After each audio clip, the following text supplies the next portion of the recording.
ঢাকা বিশ্ববিদ্যালয় সিরাত মাহফিল 2024 বাস্তবায়ন কমিটির প্রতি যারা আমাকে এখানে দাঁড়াবার সুযোগ করে দিয়েছেন, বিশেষভাবে অন্তঃস্থল থেকে কৃতজ্ঞতা জানাচ্ছি ঢাকা বিশ্ববিদ্যালয় কর্তৃপক্ষকে এই চমৎকার আয়োজনটি করবার অনুমতি প্রদান করবার জন্য এবং সার্বিক সর্বাত্মক সহযোগিতা করবার জন্য। আমি কোনো ভূমিকা ছাড়াই আমার মূল বক্তব্যে প্রবেশ করতে চাই। আজ 2024-এর যেই সময়টাতে আমরা দাঁড়িয়ে কথা বলছি, আজকের পৃথিবীতে দুর্বলদের পক্ষে কথা বলাটা ফ্যাশনে পরিণত হয়েছে। আপনারা জানেন, দুর্বল মানুষদেরকে নিয়ে কেউ কাজ করলে সমাজে তাকে হিরো মনে করা হয়।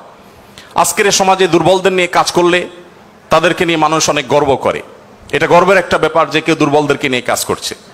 আমরা সুন্নাহ ফাউন্ডেশন থেকে অসহায় দুস্থদের জন্য কাজ করছি। আপনারা অনেকে আমাদেরকে সেজন্য মোবারকবাদ জানাচ্ছেন, শুভেচ্ছা জানাচ্ছেন, আমাদেরকে প্রেরণা দিচ্ছেন। ধন্যবাদ আপনাদের প্রতি। কিন্তু আমি যেটি বলতে চাচ্ছি যে আজ থেকে ঠিক ১৫০০ বছর আগের পৃথিবীতে যদি আমরা ফিরে যাই, তাহলে আমরা লক্ষ্য করলে দেখতে পাবো সেই পৃথিবীতে দুর্বলদের পক্ষে কথা বলাটা ফ্যাশন তো দূরের কথা, সবচেয়ে বড় চ্যালেঞ্জের বিষয় ছিল। আজকের এই অনুকূল পৃথিবীতে দাঁড়িয়ে আপনি দাস-দাসীর অধিকার, আপনি শ্রমিকের অধিকার, আপনি নারীর অধিকার, আপনি অন্য ধর্মাবলম্বী সংখ্যালঘুদের অধিকার নিয়ে কথা বলতে পারেন। এই কথা বলাটা অনেক নিরাপদ, অনেক ফ্লেক্সিবল পরিবেশ আপনি দেখেন। কিন্তু মুহাম্মদ সাল্লাল্লাহু আলাইহি সাল্লাম যখন দুর্বলদের পক্ষে কথা বলেছেন, তখন পৃথিবীতে দুর্বলদের পক্ষে কথা বলাটা সহজ কাজ ছিল না। এটা লাইফ রিস্কের ব্যাপার ছিল, কিন্তু সে কাজটা তিনি করেছেন। সম্মানিত উপস্থিতি, প্রিয় নবী সাল্লাল্লাহু আলাইহি সাল্লাম তিনি দুর্বলদের পক্ষে যে কথা বলেছেন, সেটা আজ আমরা অনেকে যে দুর্বলদের পক্ষে কথা বলি নানা পার্থিব উদ্দেশ্যে, তার সেই দুর্বলদের পক্ষাবলম্বনটা পার্থিব কোনো উদ্দেশ্যে ছিল না। আমরা অনেকে আজ দুর্বলদের পক্ষে কথা বলি কোনো সংস্থার কোনো প্রজেক্ট পাওয়ার জন্য। আমরা অনেকে দুর্বলদের পক্ষে কথা বলি কোনো প্রজেক্ট পেয়েছি সেই টাকা হালাল করবার জন্য। আমরা অনেকে দুর্বলদের পক্ষে কথা বলি সোশ্যাল মিডিয়াতে প্রচুর লাইক কমেন্ট পাওয়া যাবে সেজন্য। আমরা অনেকে দুর্বলদের পক্ষে কথা বলি এর পেছনে আমাদের পার্থিব কোনো স্বার্থ আছে সেই কারণে। মুহাম্মদ সাল্লাল্লাহু আলাইহি সাল্লাম সেই ব্যক্তি ছিলেন যিনি দুর্বলদের পক্ষে কথা বলেছেন প্রচন্ড প্রতিকূল পরিবেশে। তার সেই কথার বিপরীতে তাকে থ্যাঙ্কস বলার মতো পৃথিবীতে কোনো মানুষ ছিল না তখন। মুহাম্মদ সাল্লাল্লাহু আলাইহি সাল্লাম দুর্বলদের পক্ষে কি বলেছেন এটা নিয়ে ঘন্টাকে ঘন্টা কথা বললেও, কি করেছেন তাদের জন্য ঘন্টাকে ঘন্টা আলোচনা করলেও শেষ হবে না। কিন্তু সময় খুবই সংক্ষিপ্ত, আমি জন্য মোটা দাগে মূল কথাগুলোতে চলে যেতে চাই। সর্বপ্রথম যেটি বলতে চাই, প্রিয় নবী সাল্লাল্লাহু আলাইহি সাল্লামের আবু দাউদ, তিরমিজি এবং নাসাই বর্ণিত এক হাদিস থেকে আমরা জানতে পারি, তিনি বলেছেন, তোমরা তোমাদের যে সমস্ত দুর্বল মানুষেরা আছে সে সমস্ত দুর্বল মানুষদের ব্যাপারে আমার কাছে তালাশ করবে, খোঁজ খবর নিবে, তাদের জন্য কোনো কিছুর প্রয়োজন হলে আমাকে বলবে। কেন? কারণ তোমরা জানো যে তোমাদের আল্লাহ তাআলার তরফ থেকে যে রিজিক প্রাপ্ত হও, ফাইন্নামা তুরজাকুন ওয়া তুনসারুনা বিদুআফাইকুম, তোমাদের যারা দুর্বল আছেন সে দুর্বল এবং অসহায় মানুষগুলোর উসিলায়, তাদের কারণে আল্লাহ তাআলা তোমাদেরকে যুদ্ধ বিগ্রহে শত্রুর বিপক্ষে জয় দিয়ে থাকেন, সেগুলো তাদের কারণে দেন। আবার একইভাবে তোমাদের যে রিজিক আল্লাহ তাআলা দিয়ে থাকেন, এই রিজিকটা তোমাদের মধ্যে থাকা যে দুর্বল মানুষগুলো আছে তাদের কারণে আল্লাহ তাআলা দিয়ে থাকেন। সম্মানিত উপস্থিতি, এই হাদিসের মাধ্যমে নবী সাল্লাল্লাহু আলাইহি সাল্লাম বোঝাতে চেয়েছেন তার আশেপাশে দুর্বল মানুষেরাই বেশি থাকে। আপনারা জানেন বেলাল, আম্মার, সোহেব, আরো যে সমস্ত সাহাবী ছিলেন, সালমান ফারসি রাদিয়াল্লাহু তাআলা আনহু সহ, এই সমস্ত অসহায় মানুষগুলো একাধারে বহিরাগত, বাহির থেকে আসা। আরবের মানুষরা বাহিরের মানুষদেরকে মানুষ মনে করতে কুণ্ঠাবোধ করে অনেকে, বা বেশিরভাগ। সেই সময়ের বাস্তবতা ছিল অনেকটা সেরকম। নবী করিম সাল্লাল্লাহু আলাইহি সাল্লাম সেই পরিস্থিতিতে বাহির থেকে আসা সালমান ফারসি শুধু তার পরামর্শে গোটা মদিনার চতুর্পাশে পরীক্ষা খনন করার সেই কষ্টসাধ্য কাজ শুরু করে দিয়েছিলেন। তিনি বেলাল রাদিয়াল্লাহু তাআলা আনহুর মতো একজন নিগ্রো, ইথিওপিয়ান এবং বাহির থেকে আসা কৃতদাস ছিলেন, সেই মানুষটিকে নবী সাল্লাল্লাহু আলাইহি সাল্লাম মুয়াজ্জিন বানিয়েছেন। আজ আমাদের সমাজে মুয়াজ্জিন মানে খুব সাদামাঠা একটা পদ, তখন মুয়াজ্জিন ছিলেন নবী করিম সাল্লাল্লাহু আলাইহি সাল্লামের পর সবচেয়ে মসজিদের মধ্যে থাকা সম্মানজনক পদ। নবী করিম সাল্লাল্লাহু আলাইহি সাল্লাম এভাবে দুর্বল সাহাবীদেরকে যে আগলে রাখতেন, দুর্বল সাহাবীদের মধ্যে তিনি থাকতেন এমন ভাবে যে আজ নেতারা যদি অন্যদের সাথে চলে, নেতা কে এটা পরিচয় দেওয়ার প্রয়োজন হয় না। কোনো পাওয়ারফুল ব্যক্তি, কোনো নেতা, তিনি যদি তার অনুসারীদেরকে সাথে নিয়ে অনুসারীদের বেষ্টিত হয়ে হাঁটেন, তো তাকে চেনার জন্য কারো জিজ্ঞেস করতে হবে না। আমাদের প্রিয় নবী সাল্লাল্লাহু আলাইহি সাল্লাম তিনি যখন সাহাবীদের মধ্যে বসা থাকতেন, তখন বাহির থেকে আসা মানুষরা জিজ্ঞেস করতে হতো মানফিকুম মুহাম্মদ, তোমাদের মধ্যে মুহাম্মদ লোকটা কে? আপনি চিন্তা করুন, তার বসার মোড়টা এমন ছিল যে অন্য 10 জন সাধারণ সাহাবীর মধ্যে তিনি নিজেকে মিশিয়ে ফেলতেন। তার মধ্যে কোনো অহংকার ছিল না, এমন ভাবে দুর্বলদের সাথে নিজেকে মিশিয়ে ফেলতেন যে বাহির থেকে আসা মানুষ তার অ্যাটিটিউড দেখে, তার বডি ল্যাঙ্গুয়েজ দেখে চেনার কোনো উপায় ছিল না যে মুহাম্মদ নেতা লোকটি কে সাল্লাল্লাহু আলাইহি ওয়াসাল্লাম। সম্মানিত উপস্থিতি, ঠিক একইভাবে আমরা জানি নবী করিম সাল্লাল্লাহু আলাইহি ওয়াসাল্লাম কারা জান্নাতবাসী, জান্নাতি লোকদের মার্কা কি, সেটা বলতে গিয়ে বলেছেন যে আল্লাহ আখবিরুকুম বিআহলিল জান্নাহ, তোমাদেরকে কি আমি বলে দিব না যে তোমাদের মধ্যে বিচরণকারী মানুষদের মধ্যে কারা কারা জান্নাতি, জান্নাতি হিসাবে তোমরা কাদেরকে সুধারণা করতে পারো, তাদের আলামত কি, যে আলামত দেখে তুমি অনুমান করবে, আন্দাজ করবে লোকটা জান্নাতি। নবী করিম সাল্লাল্লাহু আলাইহি ওয়াসাল্লামের পর নিজে জবাব দিয়ে বলেছেন কুল্লু দাঈফিন মুতাদাঈফ, যে সমস্ত মানুষগুলো দুর্বল, বিনয়ী, নিরীহ, এই মানুষগুলো জান্নাতি। অর্থাৎ যদি তাদের ঈমান অন্য সব বিষয়গুলো ঠিকঠাক থাকে, পাশাপাশি তিনি যদি নিরীহ গোছের হন, বিনয়ী হন, বিনম্র হন, তিনি যদি খুব বেশি অহংকারী, অনেক বেশি রূঢ় স্বভাবের না হন, তাহলে এই মানুষগুলো জান্নাতি হওয়ার এটি একটি বড় লক্ষণ। এখানে নবী করিম সাল্লাল্লাহু আলাইহি ওয়াসাল্লাম দুর্বলতাকে জান্নাতি হওয়ার, নবী সাল্লাল্লাহু আলাইহি ওয়াসাল্লাম দুর্বলতাকে বা বিনয়কে জান্নাতি হওয়ার লক্ষণ হিসাবে উল্লেখ করেছেন। এখান থেকে বোঝা যায় দুর্বলদের অবস্থান তার কাছে কেমন ছিল। আমরা নবী সাল্লাল্লাহু আলাইহি ওয়াসাল্লামের যে দুর্বলদের প্রতি তার যে ভালোবাসা, তার যে তাদের অধিকার আদায়ের প্রচেষ্টা, তাদেরকে সমাজে তাদের যথাযথ অধিকার ফিরিয়ে দেওয়ার প্রচেষ্টা, সে সম্পর্কে যদি আমরা কয়েকটা উপমা দিতে চাই, আমরা একজন করে বলতে চাই। নারীদের ব্যাপারে বলতে চাই, ইতিমধ্যে ওবায়দুল্লাহ হামজা সাহেব আলোচনা করেছেন নারীদের সম্পর্কে, কিছু কথা হয়তো রিপিট হবে, তারপর আমি সংক্ষেপে শুধুমাত্র টাচ করে যাই। আপনারা জানেন নবী সাল্লাল্লাহু আলাইহি ওয়াসাল্লাম যে সমাজে এসেছেন, সেই সমাজে নারী হিসেবে জন্মগ্রহণ করাটা এটা একটা অপরাধ ছিল। জীবন্ত কন্যাকে নিজের বাবা নিজে হাতে পুঁতে ফেলতো শুধুমাত্র কন্যা হওয়ার কারণে। আল্লাহ কোরআনে বলেছেন ওয়া ইযা বুশিরা আহাদুহুম বিল উনসা যাল্লা ওয়াজহুহু মুসওয়াদ্দান ওয়া হুয়া কাযীম, কারোর কন্যা সন্তান হয়েছে এই সংবাদটা তাকে দেয়া হলে তার মুখটা কালো হয়ে যেত। এরকম ভয়ঙ্কর এক বাস্তবতার মধ্যে নবী সাল্লাল্লাহু আলাইহি ওয়াসাল্লাম এসেছেন। আমি আবারও বলছি, আজকের সমাজে নারী অধিকার নিয়ে কথা বলা এটা অনেক সহজ। নারী অধিকার নিয়ে কথা বলা মানুষগুলোর জন্মেরও বহু বছর আগে নবী সাল্লাল্লাহু আলাইহি ওয়াসাল্লাম শুধু নারী অধিকার নিয়ে কথা বলেন নাই, জীবন্ত কবরস্থ করা হতো যেখানে কন্যা সন্তানকে, সেই জায়গা থেকে তুলে নারীকে সবচেয়ে সম্মানের সর্বোচ্চ আসনে বসিয়ে তারপর তিনি দুনিয়া থেকে গেছেন। নবী সাল্লাল্লাহু আলাইহি ওয়াসাল্লাম নারীদের জন্য কি করেছেন? কোরআনে আল্লাহ তাআলা বলেছেন ওয়াশিরুহুন্না বিল মারুফ, হে পুরুষেরা তোমরা তোমাদের স্ত্রীদের সাথে যথাযথভাবে সুন্দরতম উপায়ে তাদের সাথে বসবাস করো, তোমাদের জীবনাতিপাত করো, সংসার করো ভালোভাবে, খারাপভাবে তাদের সাথে তোমরা সংসার করবে না, সতর্ক করেছেন। কোরআনে কারিমে একটি সূরা আছে, আপনারা জানেন, সূরার নাম হলো সূরাতুন নিসা, অর্থাৎ নারীগণের সূরা। কোরআনে কিন্তু পুরুষগণের সূরা নামে কোনো সূরা নেই, সূরাতুর রিজাল নামে কোনো সূরা নেই, কিন্তু সূরাতুন নিসা নামে সূরা আছে, এবং সেটা ছোটখাটো 2-4-5 আয়াতের সূরা না, কোরআনের সবচেয়ে বড় সূরাগুলোর একটি। এবং কোরআনে শুধুমাত্র নারীদের বিধিবিধান বর্ণনা করবার জন্য সূরা তাহরিম, সূরা তালাক, অনেকগুলো সূরা আল্লাহ তাআলা নাজিল করেছেন স্পেশাল নারীদের বিধিবিধান বর্ণনা করবার জন্য। পুরুষদের জন্য আলাদা কোনো স্পেশাল বিধিবিধান, তাদের অধিকার, তাদের করণীয়, তাদের বিষয়গুলোকে আলোকপাত করবার জন্য কোনো আলাদা স্পেশাল কোনো সূরা নেই। আপনারা জানেন কোরআনে আল্লাহ রাব্বুল আলামিন নারীদের সম্পর্কে যত আলোচনা করেছেন, শুধু সেগুলোই ঘন্টায় ঘন্টা আলোচনা করলে শেষ করা যাবে না। প্রিয় নবী সাল্লাল্লাহু আলাইহি ওয়াসাল্লাম তার, আপনারা জানেন, একাধিক স্ত্রী ছিলেন। একাধিক স্ত্রী থাকলে দাম্পত্য জীবনে টুকটাক মনোমালিন্য হয়, তার ক্ষেত্রেও হয়েছে। তিনি কখনো কোনো নারীর গায়ে আঘাত করেননি, কোনো নারীকে কখনো প্রহার করেননি, তার জীবনে একটি বারের জন্য সে ঘটনা ঘটেনি। আপনারা অনেকে হয়তো শুনে থাকবেন, উহুদের যুদ্ধে প্রিয় নবী সাল্লাল্লাহু আলাইহি ওয়াসাল্লামের তরবারি একজন সাহাবীকে দেয়া হয়েছে। তিনি দূর থেকে লক্ষ্য করলেন একজন নারী খুব বিভৎস একটি দৃশ্যের অবতারণা করেছেন, তার নাম ছিল হিন্দা, আপনারা জানেন। তিনি নবী করিম সাল্লাল্লাহু আলাইহি ওয়াসাল্লামের প্রিয় চাচার লাশ কেটে কলিজা বের করে চাবাচ্ছেন। এরকম নির্মম এবং পাশবিক অত্যন্ত ভয়ঙ্কর একটি চিত্র ওই সাহাবী দেখতে পেয়ে নবী সাল্লাল্লাহু আলাইহি ওয়াসাল্লামের তরবারি তার হাতে, তিনি দৌড়ে দূর থেকে আবসা আবসা দেখছেন, কাছাকাছি গেলেন। কাছাকাছি গিয়ে দেখতে পেলেন, দূর থেকে তিনি বুঝতে পারেন না যে ইনি ভদ্রলোক না ভদ্র মহিলা।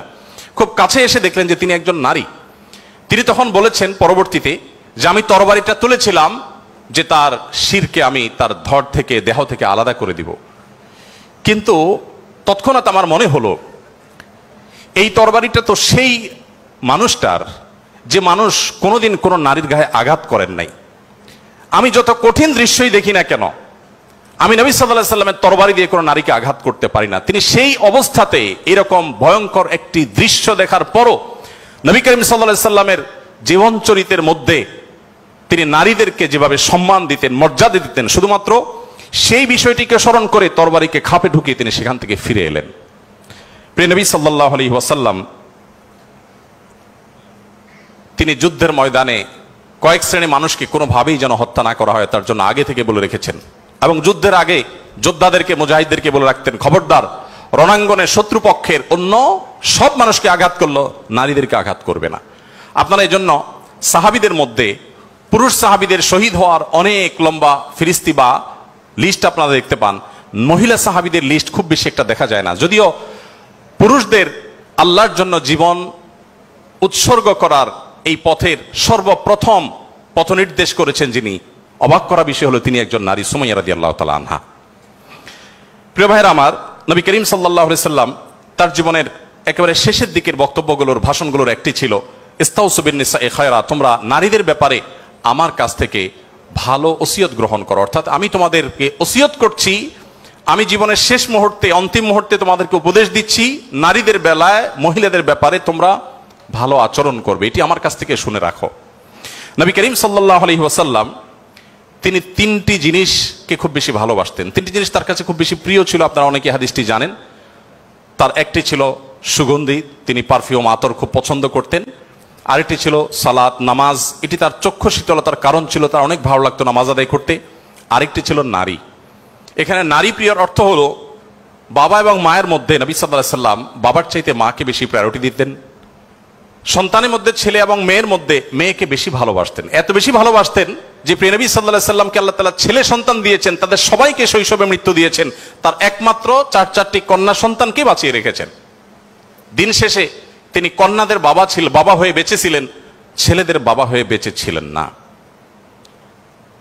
ঠিক একইভাবে প্রিয় নবী সাল্লাল্লাহু আলাইহি সাল্লামের আরেকটা হাদিস সহিহ মুসলিমে বর্ণিত হয়েছে, আমরা জানি নবী সাল্লাল্লাহু আলাইহি সাল্লাম বলেছেন, কেউ যদি তার 2টি কন্যা সন্তানকে প্রাপ্তবয়স্ক হওয়া পর্যন্ত সুন্দর আচরণ করে, যথাযথভাবে লালন পালন করে, কোনো প্রকার বৈষম্য না করে, অবিচার না করে, তাদের প্রতি সদাচরণ করে, তো কিয়ামতের ময়দানে নবী সাল্লাল্লাহু আলাইহি সাল্লাম বলেছেন সেই লোক শুধু জান্নাতে যাবে না, কিয়ামতের দিন আল্লাহ নবী সাল্লাল্লাহু আলাইহি সাল্লাম বলেছেন আনা ওয়া হুয়া কাহাতাইন, সে এই 2টি আঙ্গুল যেরকম পাশাপাশি অবস্থান করছে জান্নাতে আমার ঠিক কাছাকাছি এইভাবে অবস্থান করবে 2টি কন্যা সন্তানকে যথাযথভাবে পালন করবার কারণে। আমি জানি না আপনারা নিশ্চয় অনেকে অনেক হাদিস পড়ে থাকবেন, আপনারা এমন কোন হাদিস পেয়েছেন কিনা যে 1 ডজন ছেলে সন্তান লালন পালন করলে এইরকম কোন ফজিলত এর কথা কোথাও বলা হয়েছে? আপনারা দেখেছেন এরকম কোন হাদিস? আমি অন্তত পাই নাই যে 1 ডজন ছেলে লালন পালন করেছে কোনো মা বাবা, তার বিনিময়ে তাদেরকে নবী সাল্লাল্লাহু আলাইহি সাল্লাম বলেছে যে 12টা যেহেতু করেছে, 2টা মেয়ের বিপরীতে 12টা ছেলে করেছে, একটা পুরস্কার হোক না, এরকম কোন পুরস্কারের কথা আমার জানা নেই। এরপরে যখন এক শ্রেণী মানুষ বলে যে ইসলাম নারীদেরকে ঠকিয়েছে, তখন তাদের ব্যাপারে কি বলা যায় সেটা আপনারা ঠিক করবেন। সম্মানিত উপস্থিতি, নবী করিম সাল্লাল্লাহু আলাইহি ওয়াসাল্লাম বলেছেন, কোনো বাবা, কোনো অভিভাবক, কোনো প্যারেন্টস, কোনো মা যদি কোনো কন্যার কারণে, কন্যার দায়গ্রস্ত হয়ে পড়েন, সমাজের মানুষের কুসংস্কারের কারণে যদি তার মুখটা ছোট হয়ে যায়, কোনো কারণে তিনি যদি কোণঠা সময় পরিস্থিতির মধ্যে পড়ে যান, এরপরও তিনি যদি সেই মেয়েদেরকে লালন পালন করার ক্ষেত্রে কোনো কার্পণ্য না করেন, সমাজের বিরুদ্ধে দাঁড়িয়ে বুক টান টান করে যদি তার কন্যাদেরকে তিনি ভালোবাসা দেন, সদাচরণ করেন, তাদের অধিকার যথাযথভাবে দিয়ে দেন, দুঃখিত, তাহলে সেক্ষেত্রে নবী সাল্লাল্লাহু আলাইহি ওয়াসাল্লাম বলেছেন এই কন্যাদের প্রতি সদাচরণ করবার কারণে জাহান্নাম থেকে মুক্তির কারণ হবে কিয়ামতের ময়দানে ওই ব্যক্তির জন্য। এটি নবী সাল্লাল্লাহু আলাইহি ওয়াসাল্লামের আরো বহু হাদিস আছে, আমি আর সেদিকে যাব না, শুধুমাত্র একটি হাদিস বলে শেষ করব। সেটা হলো, আপনারা জানেন নবী করিম সাল্লাল্লাহু আলাইহি সাল্লামকে জিজ্ঞাসা করা হলো, ইয়া রাসূলুল্লাহ মান আহাক্কুন নাসি বিহুসনি সুহবাতি, আমার সবচেয়ে ভালো আচরণ পাওয়ার অধিকারটা কার? নবীজি সাল্লাল্লাহু আলাইহি সাল্লাম বলেছেন উম্মাক, তুমি সবচেয়ে ভালো আচরণ করবে তোমার মায়ের। এরপর জিজ্ঞাসা করা হলো, হে আল্লাহর রাসূল তারপর? আপনারা জানেন হাদিসটি খুবই প্রসিদ্ধ হাদিস, তিনি বলেছেন তারপর তোমার মায়ের।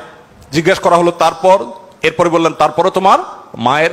এরপর সাহাবী যখন জিজ্ঞাসা করলেন ইয়া রাসূলুল্লাহ তারপর, এরপর বললেন তোমার বাবার।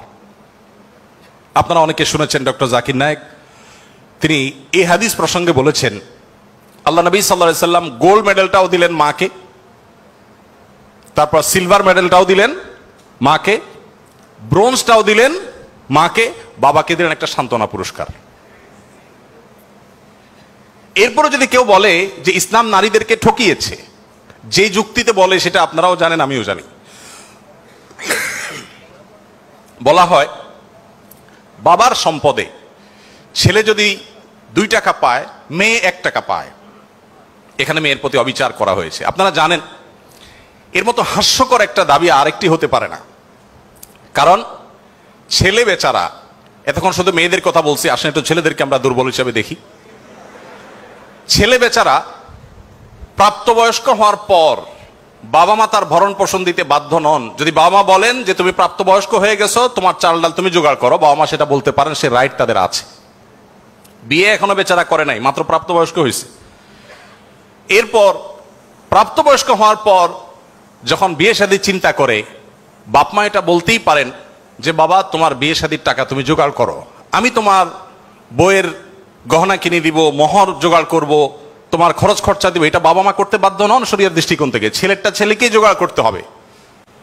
আপনাদের অনেকগুলো প্রশ্ন আমার কাছে আসছে, এর মধ্যে সবচেয়ে কমন যে প্রশ্ন বারবার এসেছে সেটা হলো যুবকদের প্রশ্ন, বাবা মা বিয়ে দিতে চায় না, আমরা কি করব?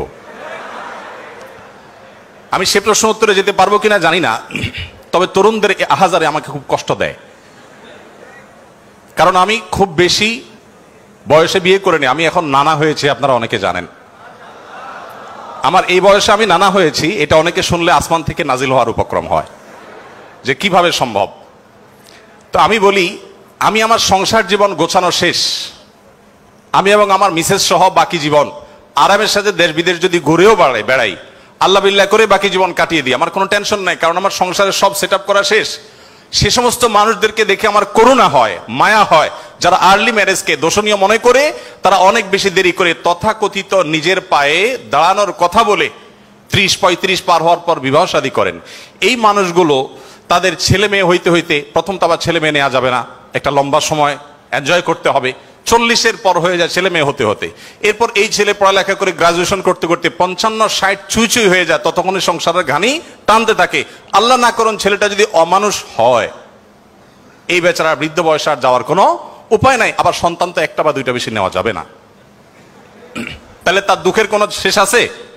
আর আমার সবকিছু কমপ্লিট। এখন ছেলে মেয়ে যদি বেশি বেতাল হয়, বেলাইন হয়, সোজা কানটা মলে দিয়ে দরজা দেখা দিতে কোনো অসুবিধা নাই। কারণ আমার 2nd, 3rd, 4th অপশন আছে, অনেকগুলো সন্তান আছে। আর দ্বিতীয়ত আমার বয়সে এখনো অনেকখানি বাকি আছে। যাই হোক, আমি সেদিকে যাচ্ছি না। আমি যেটা বলছিলাম সেটা হলো ছেলেদের, এই বেচারাদের যে অসহায়ত্ব, এটার কথা কেউ বলে না। দেখেন, আমিও নারীদের ওয়াজি করে গেলাম, ছেলেদের অসহায়ত্বের কথা একটু বলি। এই বেচারারা যতদিন বাবার সংসারে থাকবে, তোমার ঘানি তুমি টানো, বাবা মা বাধ্য না। মেয়েকে কিন্তু এটা বাবা বা মা বলতে পারেন না। এরপর যখন বিয়ে হবে, বিয়ের সময় ওই যে ছেলেরা চিরকুট নিয়ে আসে, হুজুর একটু বলে দেন আমার আব্বা এখানে আছে। আমি পল্টনে একটা হোটেলের উদ্বোধনী দিনে আমার এক বন্ধু মানুষ সেখানে গেছিলাম, এক ছেলে তার বাবাকে ধরে আমার কাছে নিয়ে আসছে, এসে বলছে হুজুর আপনার অনেক ওয়াজ শুনছি, আজকে আমার বাপরে হাতের কাছে পাইছি, আমাকে বিয়ে দেয় না, আমি বহু বলছি, আজকে আপনি হাতে নাতে বলেন। আমি নিজের লজ্জা লাল হয়ে গেলাম যে ছেলে কি বেহায়ার মতো কথা। যাই হোক, তো এই বেচারারা বিয়ে করতে যাবে, বাপ বলে যে কি করো তুমি, বিয়ে করবে মানে টাকা কামাই করো। মেয়েদের বিয়ের সময় কি বাবা মা এটা বলে তুমি কয় টাকা কামাই করছো তোমার বিয়ে দিব? বলার সুযোগই নাই, রাইটই নাই। এরপরে বিয়েটা যখন হয়ে যায়, এই বেচারা এতদিন নিজের পেট পালা লাগতো, এখন বউয়ের পেট পালো, ছেলে মেয়ের পেট পালো, অর্থাৎ তাদের রিজিকের ব্যবস্থা করো, তাদের উপার্জনের দায় দায়িত্ব তার। নিজের বাবা মা যদি বৃদ্ধ হয়ে যান, অসহায় হয়ে যান, তাদের দায়িত্ব তার। বাপের বাড়ি যাওয়ার সময় বাজারটা তার করতে হয়, শ্বশুর বাড়ি যাওয়ার সময় মিষ্টির প্যাকেটটার টাকাও তাকে দিতে হয়। শতভাগ খরচ ছেলের, শতভাগ খরচ কার? ছেলের। আর বাপের সম্পদে পাবে হলো 2 টাকা, 2 আনা, আর মেয়ে পাবে 1 টাকা। তার অন্যের খরচ তো দূরের কথা, নিজের খরচই তার উপরে বর্তায় না। ইসলাম কি তাকে কম দিয়েছে না বেশি দিয়েছে? একজনকে 2 টাকা দিয়ে বাজারে পাঠিয়ে বিরাট বড় ফর্দ দেখাই দিয়েছেন, এতগুলো সব তোমাকে আনতে হবে। আরেকজনকে 1 টাকা দিয়ে বললেন যে তুমি শুধুমাত্র এই টাকা দিয়া যা খুশি তা করতে পারো। তাহলে এই 1 টাকা যাকে দেওয়া হয়েছে তার অধিকার কি কম দেওয়া হয়েছে না বেশি দেওয়া হয়েছে? আল্লাহর সাথে পাল্লা দিলে গোল্লা যাওয়া ছাড়া কোনো উপায় থাকে না।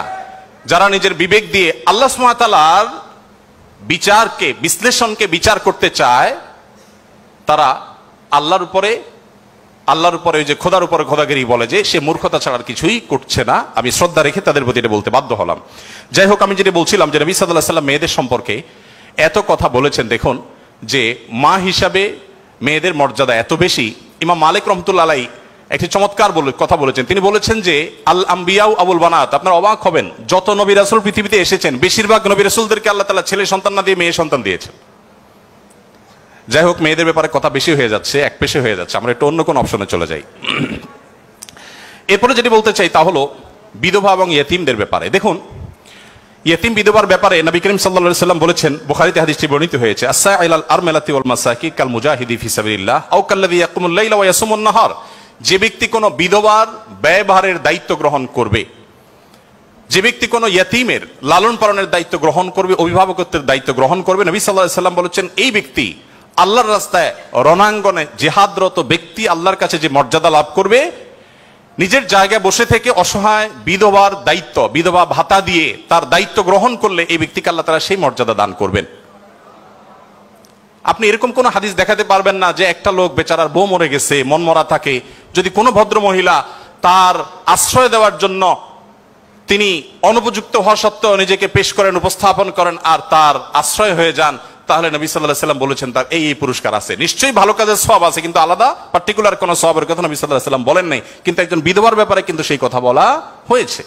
ইয়েতিমের ব্যাপারে নবী সাল্লাল্লাহু আলাইহি ওয়াসাল্লাম বলেছেন, আনা ওয়া কাফিদুল ইয়াতিমি কাহাতাইন, আমি এবং ইয়েতিমের অভিভাবক, যিনি ইয়েতিমের দায়িত্ব নেন, এই দুইজন এই দুটি আঙ্গুলের মতো পাশাপাশি জান্নাতে অবস্থান করব। আপনারা অনেকে বলতে পারেন যে জান্নাতে এই লোক নবীর কাছে থাকবে, এর আগে শুনলাম দুইটা কন্যা লালন পালন করলে সেও নবী সাল্লাল্লাহু আলাইহি ওয়াসাল্লাম কাছে থাকবে, তো নবী সাল্লাল্লাহু আলাইহি ওয়াসাল্লামের কাছে কতজন থাকবে? আসলে দুনিয়াতে আমরা একজনের সাথে আরেকজন হাঁটতে পারি, আখিরাতকে আমরা দুনিয়ার মতো কম্পেয়ার করি বা বিবেচনা করি, আখিরাতের বিষয়টা সম্পূর্ণ ভিন্ন। নবী সাল্লাল্লাহু আলাইহি ওয়াসাল্লামের জান্নাত এটা তো দুনিয়ার কোনো প্রাসাদের মতো হবে না, বিশাল বড় জগৎ নিয়ে হবে। সবচেয়ে ছোট জান্নাতে যে গোটা পৃথিবীর সমান 10 পৃথিবীর সমপরিমাণ জান্নাত তিনি পাবেন। মহাশূন্য সম্পর্কে আমরা ধারণা পাওয়ার পর আমাদের কাছে এটা খুব সহজ মনে হয় যে পৃথিবীর অন্যান্য পৃথিবীর বাইরে যে আল্লাহ তাআলার মহা সৃষ্টি আছে সেগুলোর তুলনায় পৃথিবী খুব ক্ষুদ্র।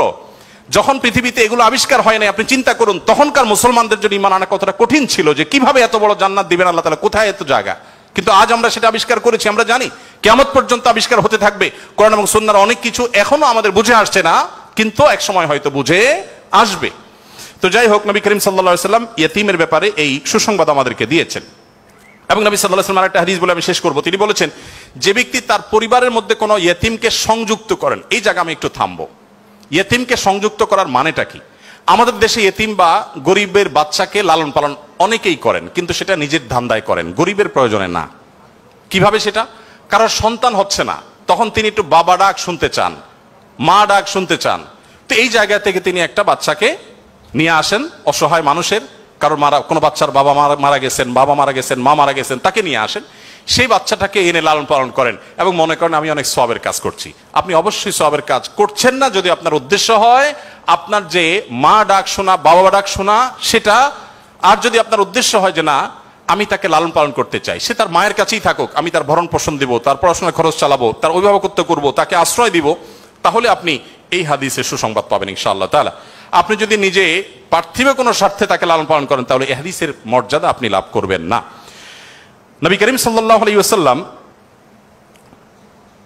মুসনাদ আহমদে বর্ণিত একটা হাদিসে আসছে, তিনি বলেছেন যে এক ব্যক্তি তার কাছে বলেছে, হে আল্লাহর রাসূল, আমার অন্তরটা অনেক শক্ত, আমি খুব শক্ত হৃদয়ের মানুষ, আমার মনটা নরম হয় না, আপনি আমাকে কোনো একটা পরামর্শ দিন। নবী সাল্লাল্লাহু আলাইহি ওয়াসাল্লাম বলেছেন, তুমি ইয়েতিমের মাথায় হাত বুলাবে, তোমার মন নরম হবে, এবং সেই সাথে অসহায়দের তুমি খাদ্য দান করবে, আহার দিবে। এই দুটি কাজ যদি তুমি করো তাহলে তোমার অন্তরের কাঠিন্য দূর হয়ে যাবে। আমাদের অনেকের মধ্যে এই অভিযোগ আছে, আমরা এই আমলগুলো করতে পারি। নবী সাল্লাল্লাহু আলাইহি ওয়াসাল্লাম দুর্বলদের মধ্যে যারা দাসী ছিলেন তাদের জন্য কি করেছেন আপনারা অনেকে জানেন।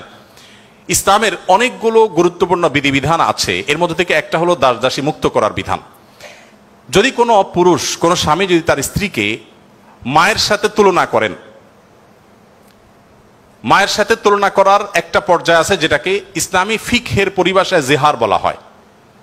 রাগের বশে এরকম অনেকে করে থাকেন যে আমার মা যেরকম হারাম তুমি এরকম হারাম, তালাকের মতোই অনেকটা। এই টাইপের কথা যদি কেউ বলেন, তার প্রায়শ্চিত্ত হলো তাকে একটি দাস মুক্ত করতে হবে। কেউ যদি ইচ্ছাকৃতভাবে রোজা ভঙ্গ করেন, তাহলে তার প্রায়শ্চিত্ত হলো তাকে একটি দাস মুক্ত করতে হবে। কেউ যদি শপথ করে শপথ রক্ষা না করেন, ভঙ্গ করেন, তাহলে তাকে দাস মুক্ত করতে হবে। কেউ যদি কোনো মানুষকে হত্যা করেন, ভুলে হত্যা করেন, তার প্রায়শ্চিত্তগুলোর মধ্যে থেকে একটা হলো তাকে দাস মুক্ত করতে হবে। এভাবে ইসলাম অনেকগুলো ভুলের প্রায়শ্চিত্ত হিসাবে অন্য কোনো অপশনের চাইতে দাস মুক্তিকে প্রায়োরিটি দিয়েছে, গুরুত্ব দিয়েছে। নবী সাল্লাল্লাহু আলাইহি ওয়াসাল্লাম বারবার বলেছেন, কারণ তিনি চাইতেন মানুষ দাস না থাকুক, মানুষ মুক্ত হয়ে যাক। নবী সাল্লাল্লাহু আলাইহি ওয়াসাল্লাম আজকের পৃথিবীর মতো ফ্যাক্টরি রেভলিউশনের পর মানুষের মুক্তির জন্য বা দাস প্রথার বিরুদ্ধে তিনি কথা বলেছেন এমন না। আমি আগেই বলেছি, আজ পৃথিবীতে বহু দুর্বলদের পক্ষে কথা বলা মানুষ পাবেন, তার সবগুলোই বেশিরভাগই দেখবেন স্বার্থের কারণে। আমরা নিজেরাও দুর্বলদের সহযোগিতা করি। এই যে বন্যা গেল, অনেকেই বন্যার সময় ত্রাণ নিয়ে গেছেন জাস্ট একটা ছবির জন্য। অনেকে ত্রাণ নিয়ে গেছেন, কষ্ট করেছেন, শুধু তার একটা লাইভ দরকার, কিছু লাইক দরকার, কিছু কমেন্ট দরকার, কিছু বাহবা দরকার। তো নবী সাল্লাল্লাহু আলাইহি ওয়াসাল্লাম দাস দাসীদের মুক্তির জন্য কথা বলেছেন সেই সমাজে যখন দাস দাসী ছিল। আজকের যুগে বিএমডব্লিউর মালিক হলে যেরকম গর্বের, দাস দাসী থাকা সেরকম গর্বের। এরকম মূল্যবান অ্যাসেট কোনো বিনিময় ছাড়া মুক্ত করে দেওয়ার জন্য নবী সাল্লাল্লাহু আলাইহি ওয়াসাল্লাম উৎসাহিত করতেন। শুধু তাই নয়, আপনারা জানেন যে নবী করিম সাল্লাল্লাহু আলাইহি ওয়াসাল্লাম বলেছেন, কোন দাসকে যদি কেউ মুক্ত করে, তাহলে ওই দাসের প্রতিটি অঙ্গকে মুক্ত করার বিনিময়ে যে ব্যক্তি এই কাজটি করলেন, আল্লাহ তাআলা ওই ব্যক্তিকে তার ওই অঙ্গকে জাহান্নাম থেকে মুক্তির পরওয়ানা দান করবেন। নবী সাল্লাল্লাহু আলাইহি ওয়াসাল্লাম আরেকটি হাদিসে আছে, তিনি বলেছেন জীবনের শেষ কথা। নবী সাল্লাল্লাহু আলাইহি ওয়াসাল্লামের জীবনের শেষ কথা কি আমরা জানি, অনেকে জানি, আসসালাতু আসসালাত ওয়া মা মালাকাত আইমানুকুম। অর্থাৎ নবী করিম সাল্লাল্লাহু আলাইহি ওয়াসাল্লামের জীবনের শেষ কথা ছিল, তোমরা নামাজের ব্যাপারে দায়িত্বশীল থাকবে, নামাজের ব্যাপারে দায়িত্বশীল থাকবে এবং তোমাদের দাস দাসীদের ব্যাপারে দায়িত্বশীল আচরণ করবে। এটা ছিল তার জীবনের শেষ কথা। একটা মানুষের কাছে দাস দাসীদের অধিকার কত গুরুত্বপূর্ণ হলে, অধীনস্থ মানুষগুলোর অধিকার কত গুরুত্বপূর্ণ হলে জীবনের শেষ কথা এটা বলে চলে যান যে তোমরা তাদের ব্যাপারে খবরদার, সদাচরণ করবে, তাদের প্রতি কোনো জুলুম অবিচার করবে না। আপনারা অনেকে আবু মাসউদ আনসারী রাদিয়াল্লাহু তাআলা আনহুর নাম শুনেছেন। আবু মাসউদ আনসারী রাদিয়াল্লাহু তাআলা আনহু তার একজন দাসকে প্রহার করছিলেন, অধীনস্থকে, কাজের লোককে প্রহার করছিলেন। নবী সাল্লাল্লাহু আলাইহি ওয়াসাল্লাম পেছন থেকে বললেন, আলাম আবু মাসউদ, সাবধান, শুনে রাখো আবু মাসউদ, লাল্লাহু আকদারু আলাইকা মিনকা আলাইহি, তুমি এই দাসের প্রতি যতটা পাওয়ার রাখো, হোল্ড করো, আল্লাহ তাআলা তোমার উপর তার চেয়ে বেশি পাওয়ার হোল্ড করেন, মাইন্ড ইট। এই কথা শোনার পর আবু মাসউদ আনসারী রাদিয়াল্লাহু তাআলা আনহু সেই দাসকে মুক্ত করলেন। বলে, ইয়া রাসূলুল্লাহ, আমি তাকে মুক্ত করে দিলেন। তখন নবী সাল্লাল্লাহু আলাইহি ওয়াসাল্লাম বলেছেন, যদি তুমি আজ তাকে মুক্ত না করতে, জাহান্নাম তোমাকে স্পর্শ করতো। আব্দুল্লাহ ইবনে ওমর রাদিয়াল্লাহু তাআলা আনহু বলেছেন, আমি নবী করিম সাল্লাল্লাহু আলাইহি ওয়াসাল্লামকে বলতে শুনেছি, যে ব্যক্তি কোনো দাসের প্রতি জুলুম করবে, তাকে অন্যায়ভাবে প্রহার করবে, তার কাজের লোককে, অধীনস্থ লোককে, তার প্রায়শ্চিত্ত হলো সে অধীনস্থ লোকটাকে সে মুক্ত করে দিতে হবে, দাস মুক্ত করে দিতে হবে, যেটা সহজ কোনো ব্যাপার ছিল না তখন। বুখারীর একটি বিশ্ববিখ্যাত হাদিস, স্বর্ণের অক্ষরে যেটা টানিয়ে রাখা দরকার আমাদের বাসা বাড়িতে। নবী সাল্লাল্লাহু আলাইহি ওয়াসাল্লাম বলেছেন, ইখওয়ানুকুম খাওয়ালুকুম, তোমাদের ভাই ব্রাদার যারা, তারাই তোমাদের অধীনস্থ কাজের মানুষ। এই মানুষগুলো সম্পর্কে নবী সাল্লাল্লাহু আলাইহি ওয়াসাল্লাম বলেছেন, জাআলাহুমুল্লাহু তাহতা আইদিকুম, তাদেরকে আল্লাহ তাআলা তোমাদের অধীনস্থ করে দিয়েছেন। এর মধ্যে ইঙ্গিত রয়েছে আল্লাহ চাইলে তোমাকে তার অধীনে করে দিতে পারতেন। অতএব ফামান কানা আখুহু তাহতা ইয়াদি, যে ব্যক্তি তার ভাই তার অধীনে থাকবে, অর্থাৎ কোনো দাস, কোনো দাসী অথবা যে কোনো কাজের মানুষ, এই হাদিসে দাস দাসী কথা বলা হয়নি, যে কোনো কাজের লোক, অধীনস্থ মানুষ যদি কারোর অধীনে থাকে, ফালইউতইমহু মিম্মা ইয়াকুল, তাহলে সে যা খায় একই কোয়ালিটির খাবার যেন তাকে অফার করে, এবং সে যা পোশাক পরে একই কোয়ালিটির পোশাক যেন তাকে পরায়। একটু থামতে চাই এখানে। আপনি একটু কল্পনা করুন, এমন একজন মানুষের, যিনি অনেক পয়সার মালিক, অনেক বড় পদ হোল্ড করেন, তিনি তার ড্রাইভার, তার জন্য যখন পোশাক কিনছিলেন, একই সময় তার নিজের পোশাকও কিনছিলেন। একই পোশাক যেটা তার জন্য কিনেছেন, সেম পোশাক ড্রাইভারের সাইজ অনুযায়ী, একই কোয়ালিটির, একই কালারের, একই জিনিস ড্রাইভারের জন্য কিনেছেন। এই দৃশ্যটা কি কল্পনা করা যায়? আজকের বাস্তবতা এটা কি খুব সহজ বিষয় মনে হয়? আমরা তো অনেকে অধীনস্থ মানুষদের পাশে বসে খাবো এটাকেই দোষী বিষয় মনে করি। আমরা কি নিজেদেরকে সভ্য দাবি করি? আজকের পৃথিবীর মানুষের সভ্যতা যেখানে গিয়ে ঠেকবে, নবী সাল্লাল্লাহু আলাইহি ওয়াসাল্লাম তিনি এবং তার সাহাবা ইকরাম পৃথিবীকে যেই জায়গায় রেখে গেছেন সভ্যতার, সেখানে পর্যন্ত আজকের পৃথিবী সভ্যতার সর্বোচ্চ শিখরে গিয়ে পৌঁছতে পারবে না। নবী করিম সাল্লাল্লাহু আলাইহি ওয়াসাল্লাম তাকে একবার জিজ্ঞাসা করা হলো যে, হে আল্লাহ রাসূল, আমাদের যে কাজের লোক আছে, খাদেম আছে, এই লোকগুলোর যত ভুল করে কয়বার মাফ করা যায় আপনি একটু বলেন? মানে এটা সীমা আছে তো, কতবার মাফ করা যায়? নবী করিম সাল্লাল্লাহু আলাইহি ওয়াসাল্লাম চুপ থাকলেন। লোকটা আবার একই কথা বললেন, নবী সাল্লাল্লাহু আলাইহি ওয়াসাল্লাম চুপ থাকলেন। তিনি আবার যখন বললেন, নবী করিম সাল্লাল্লাহু আলাইহি ওয়াসাল্লাম বলেছেন, দিনে 70 বার মাফ করবা। কতবার? এর মানে হলো তুমি নিজেকে নিয়ন্ত্রণহীন করবে না। এই বিষয়ে অবশ্য ওয়াজ করা অনেক সহজ, আমল করা অনেক কঠিন। আল্লাহ তাআলা আমাদেরকে আমলের তৌফিক দান করুন। এভাবে নবী করিম সাল্লাল্লাহু আলাইহি ওয়াসাল্লাম দুর্বলদের পক্ষে, দুর্বলদের অধিকার আদায়ের জন্য অনেক কথা বলেছেন। সেই সময় যখন দুর্বলদের পক্ষে কথা বলা আজকের মতো ফ্যাশনের বিষয় ছিল না। আজ যারা অধিকারের কথা বলে, তাদের জন্মেরও হাজারো বছর আগে প্রিয় নবী সাল্লাল্লাহু আলাইহি ওয়াসাল্লাম এই মানুষগুলোর অধিকার আদায় করে উন্নতির চরম শিখরে রেখে গেছেন। পৃথিবী আবার তাদেরকে অবনমন করেছে। আজ সেজন্য আমাদেরকে কথা বলতে হচ্ছে। সম্মানিত উপস্থিতি, নবী করিম সাল্লাল্লাহু আলাইহি ওয়াসাল্লাম তিনি অন্য ধর্মাবলম্বীদের অধিকার নিয়ে যত কথা বলেছেন, অনেক লম্বা কথা বলতে হবে, আমার হাতে একেবারে সময় নেই। আমি শুধু এটুকু বলবো, আল্লাহ তাআলা কোরআনে কারিমে বলেছেন, লা ইয়ানহাকুমুল্লাহু আনিল্লাযীনা লাম ইউকাতিলুকুম ফিদ-দীন ওয়া লাম ইখরিজুকুম মিন দিয়ারিকুম আন তাবাররুহুম ওয়া তুকসিতু ইলাইহিম ইন্নাল্লাহা ইউহিব্বুল মুকসিতিন। যে সমস্ত অন্য ধর্মাবলম্বীরা তোমাদেরকে তোমাদের দেশ থেকে বের করে দেয়নি, তোমাদের উপর কোনো যুদ্ধ চাপিয়ে দেয়নি, অর্থাৎ শান্তিপূর্ণ সহাবস্থান করছে, তাদের প্রতি সদাচরণ করতে তোমাদের আল্লাহ তোমাদেরকে নিষিদ্ধ করেনি না, বরং আল্লাহ তাআলা সদাচরণকারী, ন্যায়নিষ্ঠ আচরণকারীকে ভালোবাসেন। তার মানে সংখ্যালঘুদের প্রতি, অন্য ধর্মাবলম্বীদের প্রতি কোনো মুসলিম যদি সদাচরণ করে, এই লোক আল্লাহর ভালোবাসা পাবে। বাংলাদেশের মানুষ ধর্মপ্রাণ, এদেশে ওলামা একরাম দায়িত্বশীল। এই জন্য আমি প্রায় বলি, আমাদের আশেপাশে অন্য যে কোনো দেশের সংখ্যালঘুদের চাইতে আমাদের দেশের সংখ্যালঘুরা আলহামদুলিল্লাহ অনেক ভালো আছে। সেজন্য আমরা অনেক হ্যাপি এবং সুখী। আমরা চাই তারা আরো ভালো থাকুক। আমাদের আশেপাশের বিভিন্ন দেশে বহু ধর্মীয় দাঙ্গা হয়েছে, শত শত মানুষ মারা গেছে। বাংলাদেশের আজও পর্যন্ত কখনোই ধর্মীয় দাঙ্গায় শত শত মানুষ তো দূরের কথা, ডজন ডজন মানুষ মারা গেছে, এমন কোনো ঘটনা কখনো শোনা।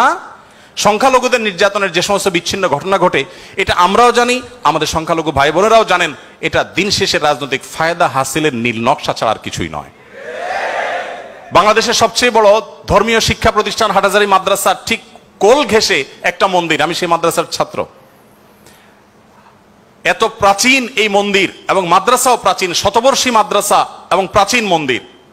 কেউ বলতে পারবে না যে মাদ্রাসার হাজার হাজার ছাত্রের কেউ কোনোদিন একটা ঢিল সেই মন্দিরে নিক্ষেপ করেছেন অথবা মন্দির থেকে পাল্টা এরকম কিছু হয়েছে, কেউ বলতে পারবে না। বাংলাদেশের মানুষের সাম্প্রদায়িক সম্প্রীতির যে উদ্যম দৃষ্টান্ত, পৃথিবীর অনেক উন্নত দেশেও সে দৃষ্টান্ত নাই। এটা আমরা কোত্থেকে পেয়েছি? ইসলাম থেকে পেয়েছি। আমাদের সংখ্যালঘু ভাই বোনদের প্রতি সদাচরণ করতে আমাদের ইসলাম বলে, ভালো মুসলিম হওয়ার প্রয়োজনে আমাদের এটা করতে হচ্ছে। অতএব আমরা যত বেশি ভালো মুসলিম হতে পারবো, আমাদের সংখ্যালঘু ভাই বোনরাও তত নিরাপদে থাকবেন। নবী সাল্লাল্লাহু আলাইহি ওয়াসাল্লাম বলেছেন, যেই ব্যক্তি কোনো অমুসলিম, যিনি মুসলিম ভূখণ্ডে বসবাস করার পারমিশন নিয়ে আসছেন, ধরুন বাইরে থেকে ভিসা নিয়ে এসছেন, অনুমোদিত তার বসবাসটা, এরকম কোন অন্য ধর্মাবলম্বীকে যদি কোনো মুসলমান হত্যা করে, এই মুসলমান এই হত্যার কারণে জান্নাত তো দূরের কথা, জান্নাতের ঘ্রাণও সে পাবে না। মানুষটা কিন্তু অন্য ধর্মাবলম্বী। নবী সাল্লাল্লাহু আলাইহি ওয়াসাল্লাম একটা ইহুদির লাশ নিয়ে যাওয়া হচ্ছিল, তিনি সম্মান প্রদর্শন করলেন। সাহাবীরা বললেন, ইয়া রাসূলুল্লাহ, ইহুদির লাশ আপনি সম্মান প্রদর্শন করছেন? নবী সাল্লাল্লাহু আলাইহি ওয়াসাল্লাম বলেছেন, আলাইসাত নাফসা, সে কি মানুষ না? লোকটা ইহুদি হতে পারে কিন্তু তিনি মানুষ না।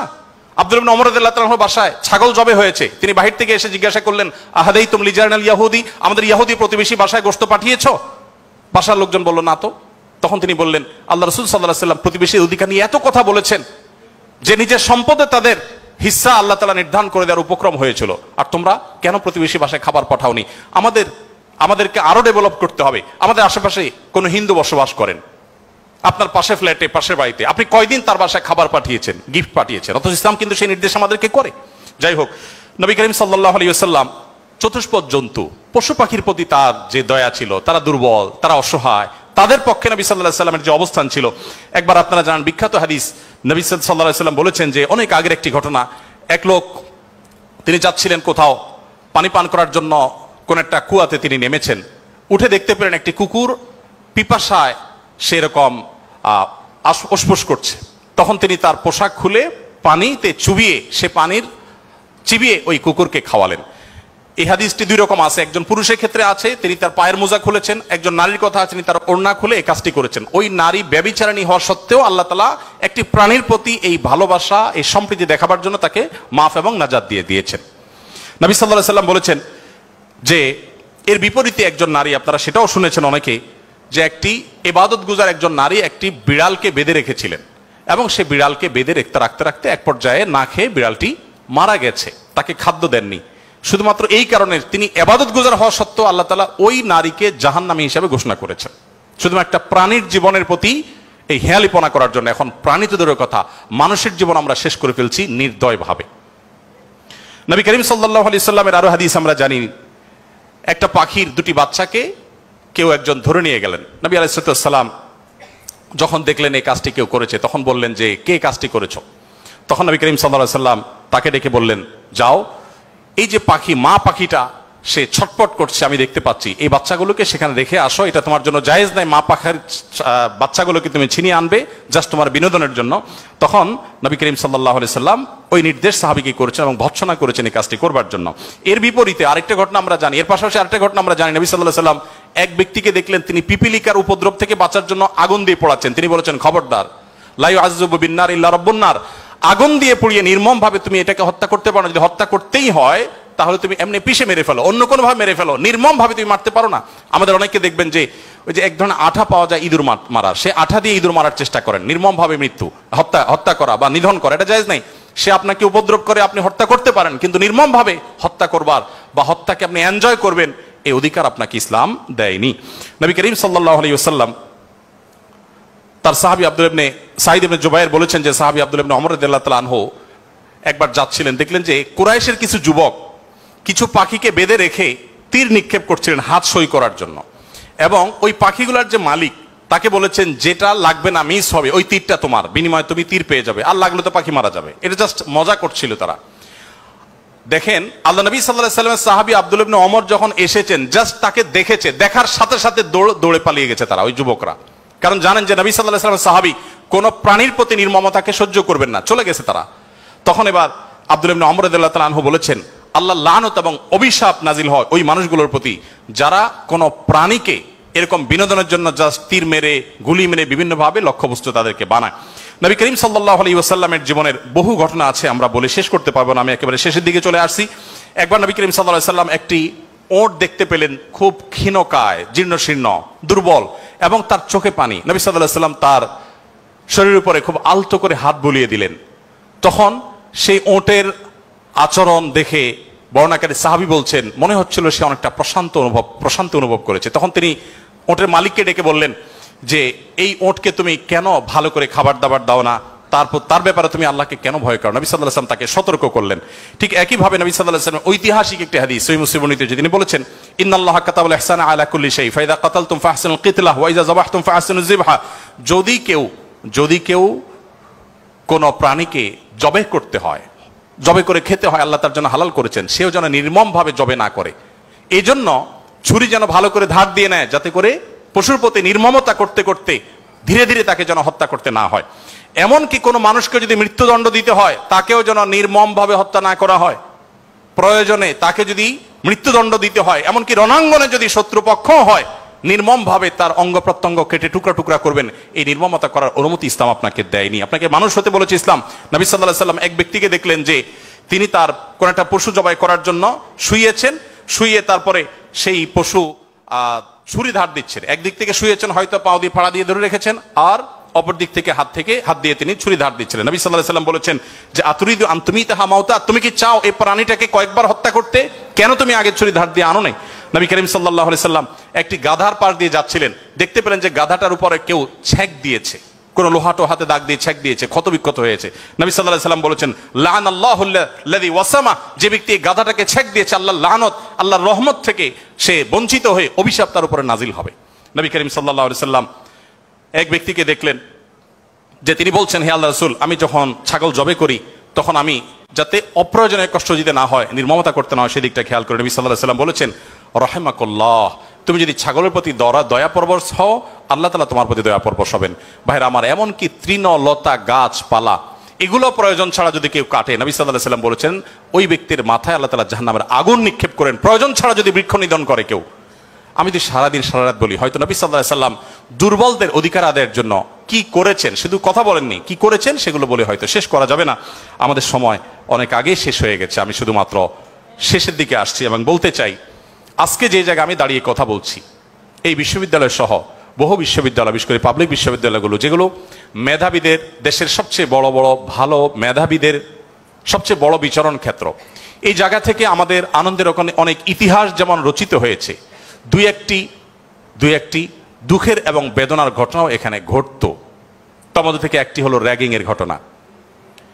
নতুন একজন শিক্ষার্থী, যেখানে পুরাতন শিক্ষার্থী বা বড় ভাইদের কাছে, সিনিয়রদের কাছে স্নেহ ভালোবাসা পাওয়ার কথা, র্যাগিং এর নামে তাকে অপমানিত করা, অপদস্থ করা, তাকে হ্যারাসমেন্ট করা, তাকে অপমান অপদস্থ করে পশুর মতো বুনো আনন্দে মেতে ওঠা, এটা আমাদের দেশের অনেক শিক্ষা প্রতিষ্ঠানের একটি অঘোষিত কালচারে পরিণত হয়েছিল।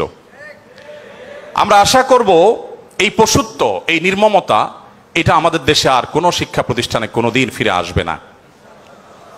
আমরা সবাই যদি দায়িত্বশীল হই, আমরা সবাই যদি মানুষ হই, ভালো মুসলমান হতে হলে ভালো মানুষ আমাদেরকে হতে হবে। আমরা যদি ভালো মানুষ হই, তাহলে আমাদের দ্বারা এরকম ঘটনা কখনো ঘটতে পারে না। একজন মানুষের কষ্ট কারোর আনন্দের কারণ হতে পারে না। নবী করিম সাল্লাল্লাহু আলাইহি ওয়াসাল্লাম বলেছেন, যে ব্যক্তি কোনো ছোটদের প্রতি স্নেহ করে না, ভালোবাসে না, সে আমার উম্মত না। ছোট এবং জুনিয়রদের প্রতি যদি স্নেহ মমতা না থাকে, ভালোবাসা না থাকে, সে আর যা হোক নবী করিম সাল্লাল্লাহু আলাইহি ওয়াসাল্লামের উম্মত হিসাবে পরিচিতি পাবে না। অতএব র্যাগিং এর এই অপসংস্কৃতিকে ঝেঁটিয়ে শিক্ষা প্রতিষ্ঠানগুলো থেকে বিদায় করতে হবে আপনাদেরকেই। সবাই রাজি আছেন তো ইনশাআল্লাহ?